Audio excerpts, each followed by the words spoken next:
Iran supreme నాయకుడు ఖొమైనీ హత్య తర్వాత సంతాపంగా ఇమాం రిజా దగ్గర ఉన్న జెండాని నలుపు రంగులోకి మార్చింది ఇరాన్.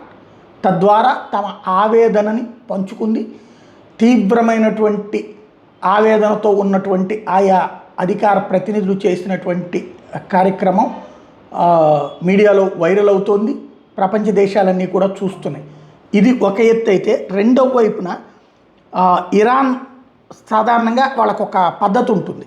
ఏంటంటే తమ వాళ్ళని చంపినందుకు ప్రతీకారం తీర్చుకుంటామంటూ వాళ్ళ మసీదు మీదన జెండా ఎగరవేయడం అన్నట్టు. గతంలోనే అమెరికా మీదన ఇజ్రాయెల్కి సంబంధించి అట్లాంటిది చేసున్నది. ఇప్పుడు మళ్ళీ అట్లాగా మసీదు పైన జెండా ఎగరేసేటటువంటి కార్యక్రమానికి వెంటనే శ్రీకారం చుట్టారు. అంటే ప్రతీకారం తీర్చుకుంటాం, ఆ మసీదు పైన జెండా ఉన్నంత కాలం కూడా ప్రతీకారం తీర్చుకుంటారన్నటువంటి సంకేతం అన్నమాట.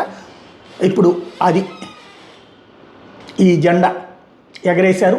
మసీదు మీద ఎగరవేసినటువంటి ఈ జెండా ఇది రెడ్ ఫ్లాగ్ ఎక్కడ అంటే జమ్కారన్ మాస్క్, ఇరాన్లో ఉన్నటువంటి జమ్కారన్ మసీదు పైన ఈ జెండా ఎగరేశారు. తద్వారా Iran supreme leader commander in chief మరణానికి ప్రతీకారం తీర్చుకునేదాకా ఈ జెండా, ఎర్ర జెండా అక్కడ ఎగరేసి ఉంచుతారన్నమాట.